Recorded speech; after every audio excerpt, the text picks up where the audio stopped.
Miss Linda here. So, if you're new to this channel, please hit the subscribe button because I upload weekly videos on womanhood, dating, sensuality, seduction, and a little bit of spirituality.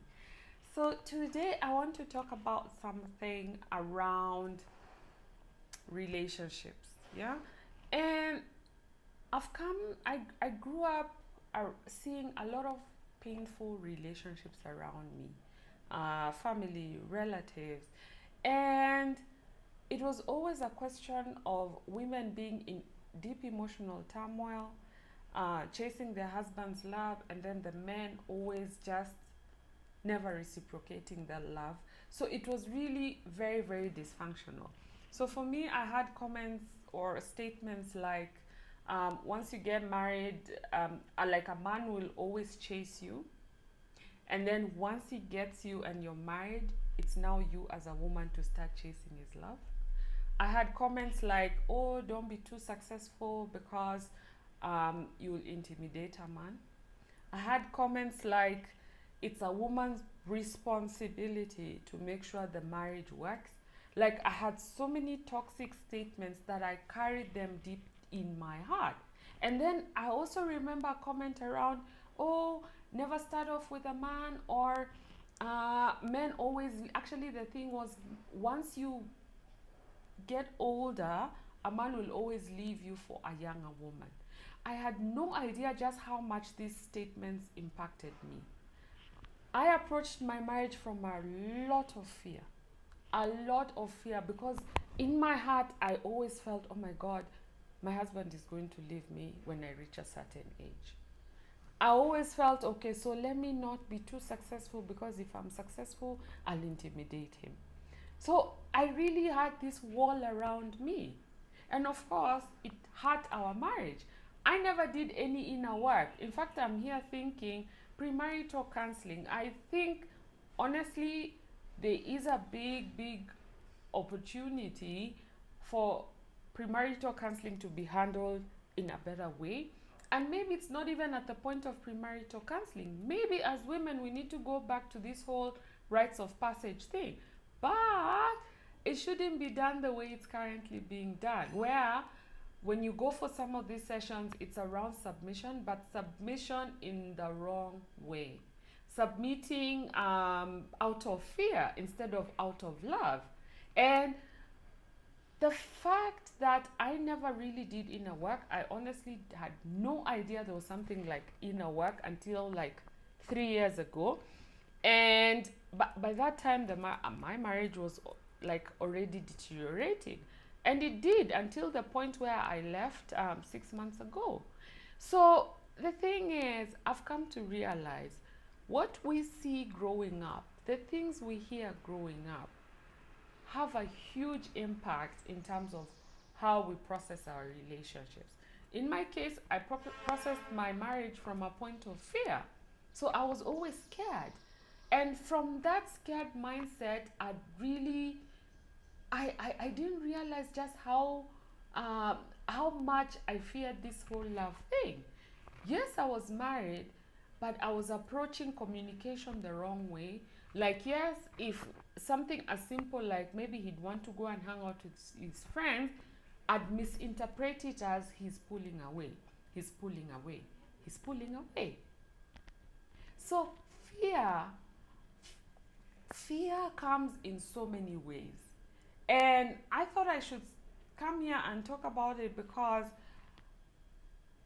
going through what I've gone through, hearing what I've heard, going through my 10-year marriage up to where I am now, and this is the only time where I was like, oh my God, Linda, you've been approaching your marriage from a point of fear, projecting all the past hurt, all the pain that you've witnessed, all the drama, all the trauma. You've brought all that crap literally into your marriage. And yes, he also had his fair share, but I also had to look at myself, because eventually you can only look at yourself. So it was until I started processing, it was until I started doing my own inner work that I got to realize just how much I'd never really looked at some of the pain that I was carrying deep down within me. And what I've come to see is, yes, we all brought up the way you're brought up. People are people. Everybody is going through their own experience. And you cannot sit and blame whatever happened in your childhood. Yes, it formed you up to a certain point. However, it is your responsibility too to figure out what are some of these things. It is your own personal journey to figure out why maybe your relationship is not working, or what are some of the blocks there, what are some of the things that could be stopping you from experiencing and just relaxing in the joy of love. So the thing here is, if you don't heal, if you don't deal with anything from your past, it will keep recurring over and over and over again, especially in relationships, until you stop and open the box and start to deal with all the stuff that is in there.